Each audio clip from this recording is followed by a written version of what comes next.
In the name of the Father, the Son, of the Holy Spirit. Holy Amen. Spirit. Amen. Come, Holy Spirit, fill the hearts of your faithful, and enkindle in them the fire of your divine love. Send forth your Spirit, and they shall be created, and you shall renew the face of the earth. O God, who by the light of the Holy Spirit did instruct the hearts of the faithful, grant us by the same Holy Spirit to release what is right and just, and always to rejoice in His consolation. Through Christ our Lord. Amen. Amen. A reading from the Holy Gospel according to Saint Matthew. On that Glory day, to you, O O Lord. Lord, Glory to you, O Lord. Lord. On that day, Jesus went out of the house and sat down by the sea. Such large crowds gathered around him that he got into a boat and sat down, and the whole crowd stood along the shore. And he spoke to them at length in parables, saying, a sower went out to sow. As he sowed, some seed fell on the path, and birds came and ate it up. Some fell on rocky ground where it had little soil. It sprang up at once because the soil was not deep. And when the sun rose, it was scorched and it withered for lack of roots. Some seed fell among thorns, and the thorns grew up and choked it. But some seed fell on rich soil and produced fruit 100 or 60 or 30-fold. Whoever has ears ought to hear the word of the Lord. Praise Praise to Lord. you, O Lord Jesus Christ. The 3 pointers. Pointers from Matthew 13, thus 1, thus 9. Number 1, Jesus' parable today speaks about the sower, seed, and soil. Number 2, the sower casted his seeds widely. The result was that his seeds were received on different types of soil. The same applies to the word of God that is proclaimed to peoples all over the world. Number 2, are we receptive to the Word of God? Are we ready to help different people produce a richer harvest through witnessing our faith? Yun lang, dalawa lang. Amen. Amen. Amen. Thank you.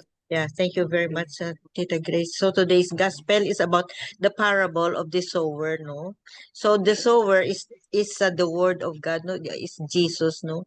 The word of God, and then the seeds are, the seeds are the words, and then the soil is our hearts. So which heart are we? Which one? The past soil, or the rocky, or the good soil, or the soil with the weeds. Yun ang mga examples, no? Examples is, if we know all these things, no, we are familiar with pathway, self-explanatory, no? If the soil if the seeds are in the pathway or on the pathway, birds will come, and then birds will eat the soil before, the seeds, before it even develop roots.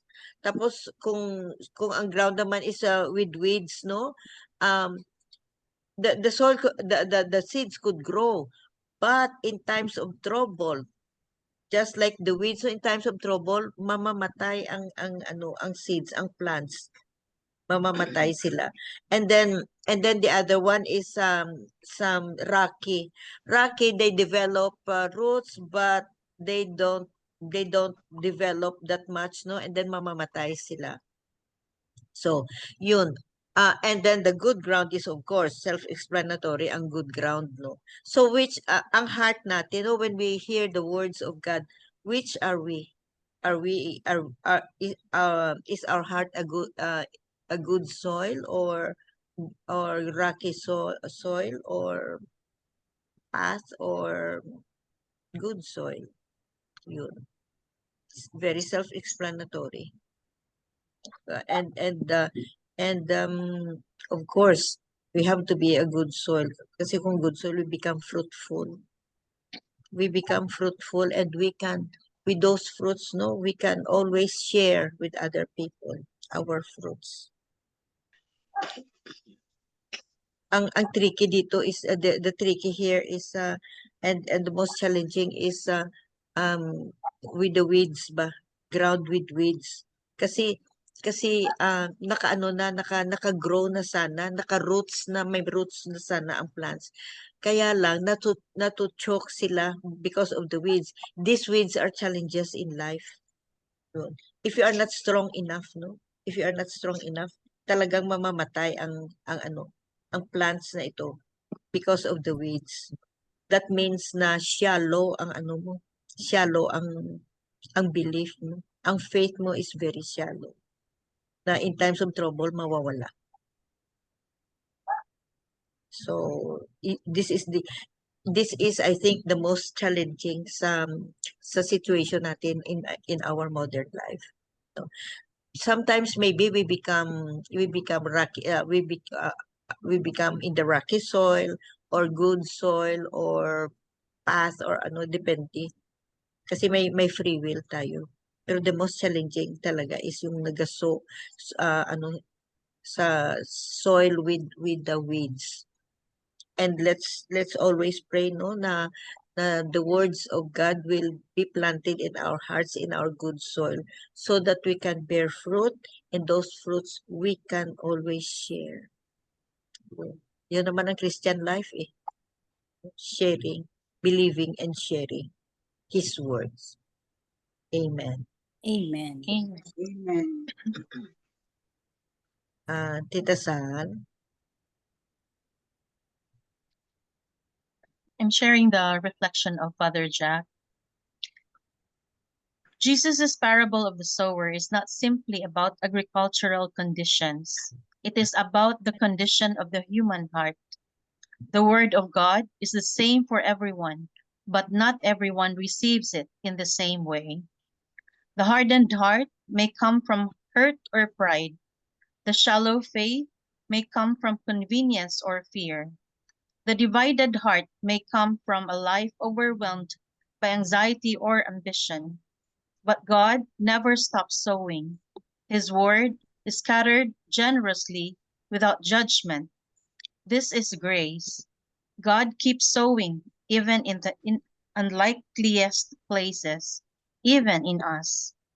The call of this gospel is to become good soil, softened by prayer, broken open by humility, and enriched through suffering and grace. The fruitfulness Jesus speaks of, 30, 60, or 100-fold, does not happen instantly. It takes time, patience, and tending. Let us ask the Lord to cultivate our hearts today, to remove the rocks, clear the thorns, and soften the hard places. Then His word will not return empty, but will bear lasting fruit in our lives. Amen. Amen. So we must pray so that we become good soil, that the teachings of the Lord will bear fruit, and we are able to share it with our fellow men. And being a good soil is trying to seep down or try to gather all the teachings of God and be able to be humble and sincere to everyone that we meet in life. Amen. Amen. Very true, Tita Sal. Thank you. Welcome po. Either Tita Helen or Sabet. Yes, tita. Ay, excuse me. Oh. According to age mo na, Tita Sabin. Yeah, yes, it is always our desire to have hearts like the rich soil, but sometimes really we cannot avoid that our hearts sometimes become like the thorny ones or the rocky ones or like a path wherein we, because of the challenges of life, uh, we sometimes our hearts, my heart, it makes it a little bit hardened, like but because of our strong faith and love to our Lord, we have to aspire to have that rich soil, so that the our actions and the words of God will be implanted in our hearts, and we will become a real Christian, loving our neighbors and forgiving all the heartaches that we have encountered, offering them to the Lord, so that we will have peace of mind and forgiving heart always. Amen. Amen. Amen. Oo. Thank you, Tita Helen. Yep. And if we decide, no, or if we if well, it's a matter of decision because of our free will, no. And if our heart is a good soil, fertilize it with prayers. Fertilize it with prayers, so that the seeds will really grow and become fruitful. Fertilize with prayers. Amen. Amen. Sabi, Amen. All right. Okay. Good evening, everyone. Evening. The gospel really relatable, no? To me, because although I always ask in my prayers that always a good soul to everybody, and most especially to my little world, which is my family. So I was tested yun last night, no? We had disagreement, parang fight talaga with my husband regarding a small amount of money. Okay? He has a sari-sari Sterner subdivision, and then he used to ask me for a GCash load, but and I told my daughter to transfer the amount. Then that was last July 11. Yeah, that was my birthday, but we're attending a wedding. So my daughter last night, when we have our sumada, meaning she told me, Nanay, you have to pay this because I forward this amount to tatay. Go, huh, really? Kalimutan ko yun now.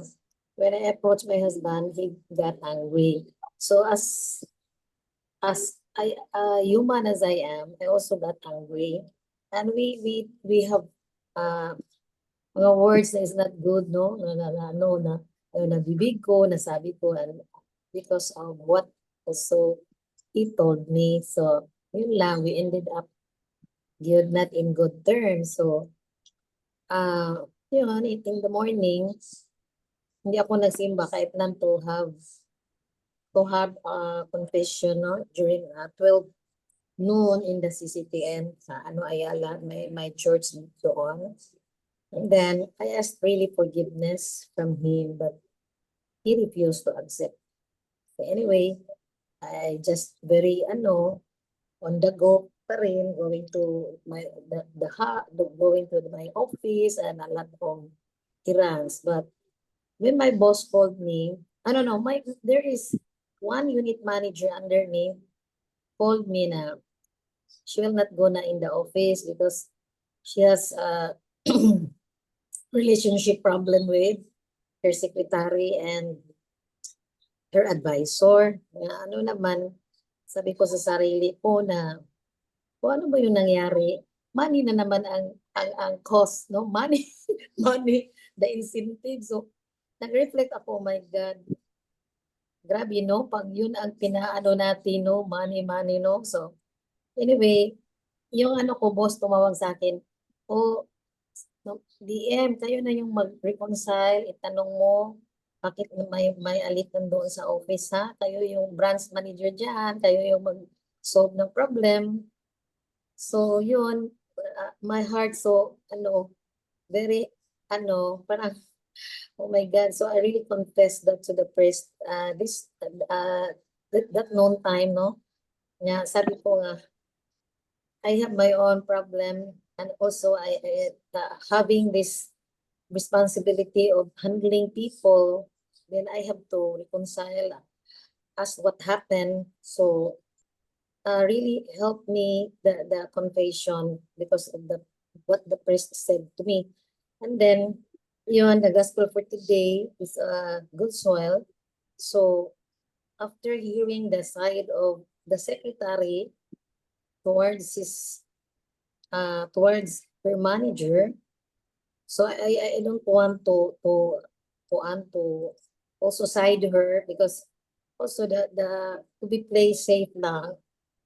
I told her nga, you have to say sorry also to your manager, kay you work for her for a long time. Yeah, she's crying.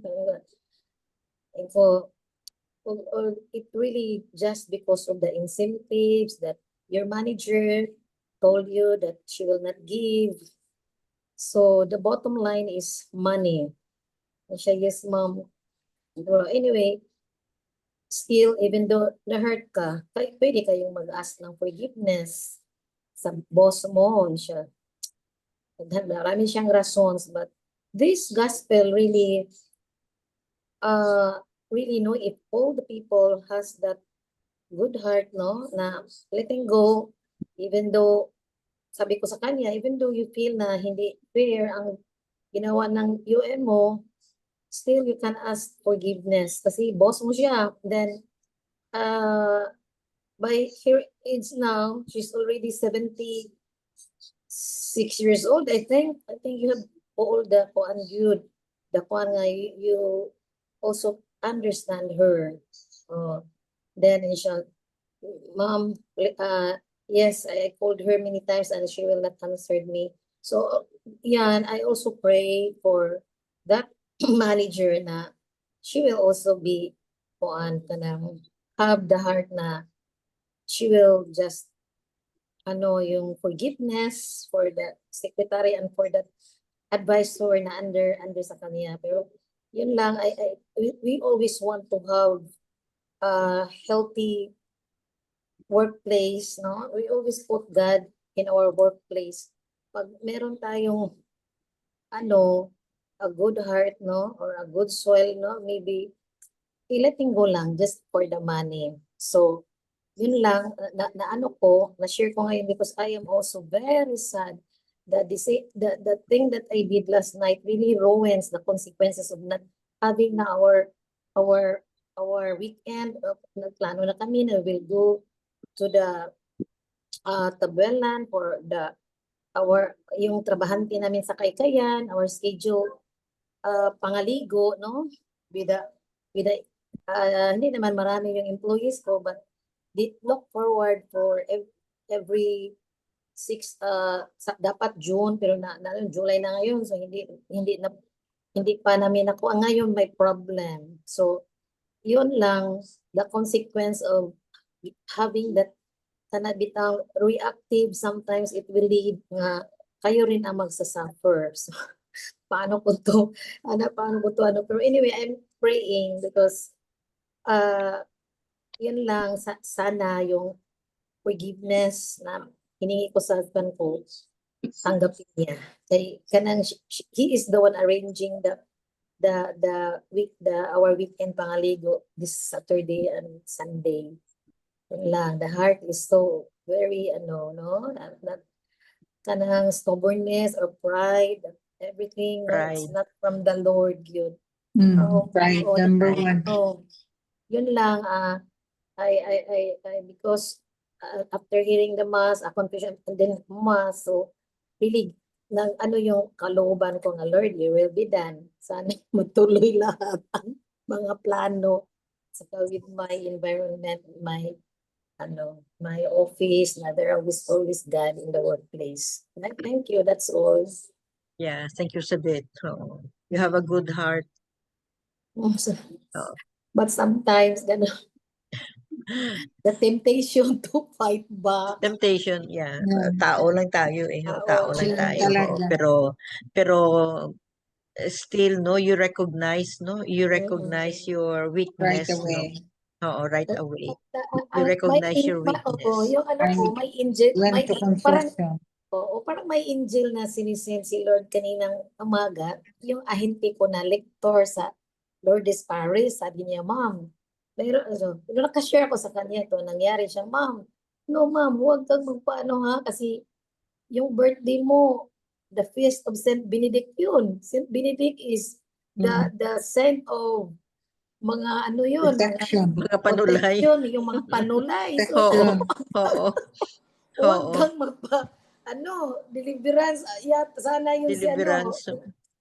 si Saint Benedict, oo nga eh, feast day of Saint Benedict yung ano ko. Pero anyway, meron siya, I really slow down and I really appreciate you, Dada. And also my daughter told me, Nay, just relax and then ano ka, pwedeng i-postpone mo na lang yung ano, ano, for the employees. O sige, okay naman ang iba. Okay lang, ma'am. Healing pa, we need healing. Thank you, Okay, sabihin. thank you, thank you. Oo. Tita Bel, meron ka? Meron sa Catholic mom. This scripture passage speaks to the value of stories. Diba mahilig si Jesus mag-tell ng stories, ng parables? No? Parable, oo.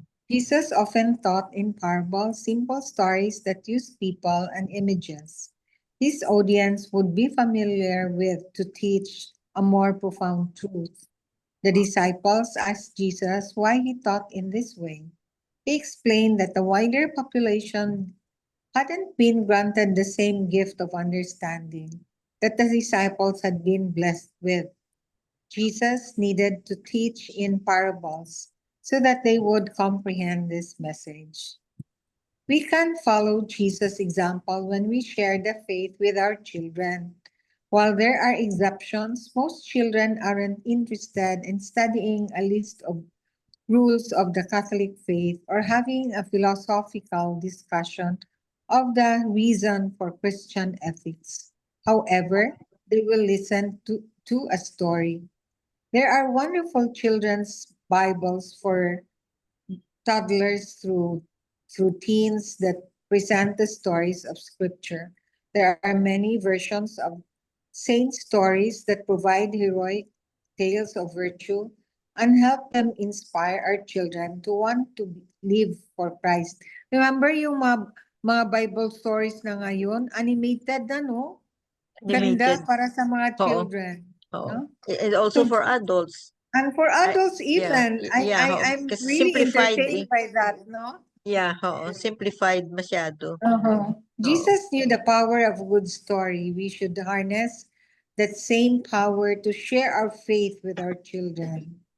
Just like Sabit, every time she reflects, she always has a story to tell. And it Yeah. it really stays with us, no?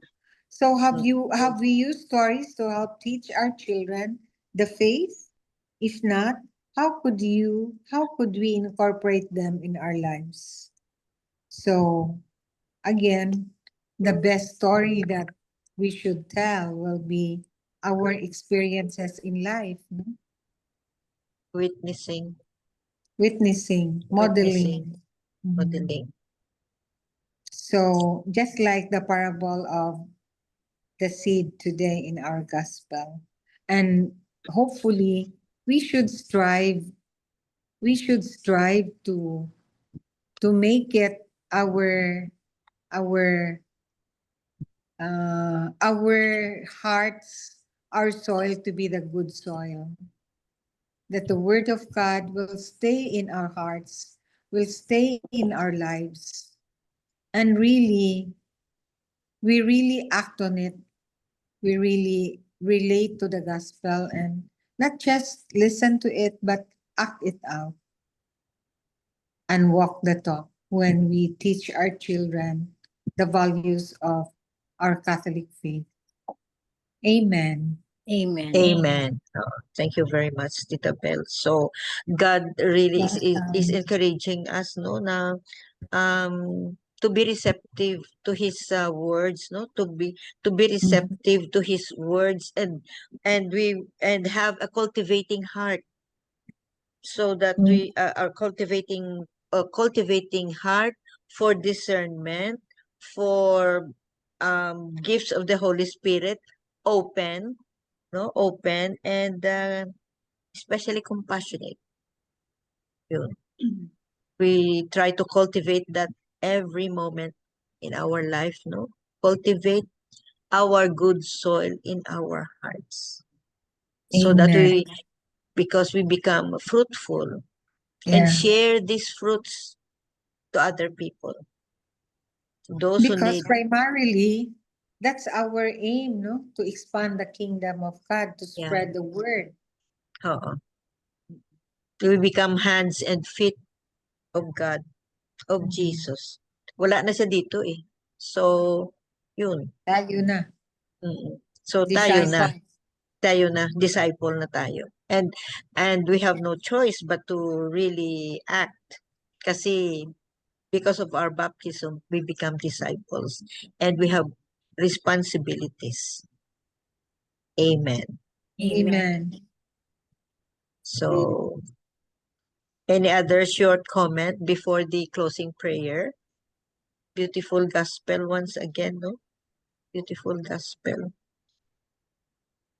Miga Belen, please go ahead. Lord God, thank you for your abundant love and care for us.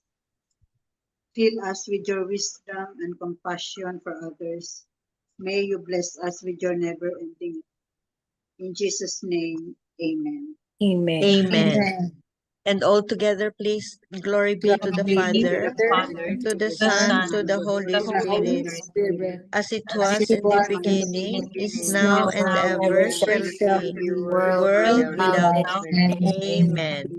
In the name of the In the name Father, of the Father, the Son, and of the Holy Spirit. thank you Amen. all. Thank you very much Thank for you the all. reflections, sharing, Good everything, night. the Good night wisdom, and love the you all. Happy to presence. see you all. Greatly Yes. appreciated. Love Love you you guys. all.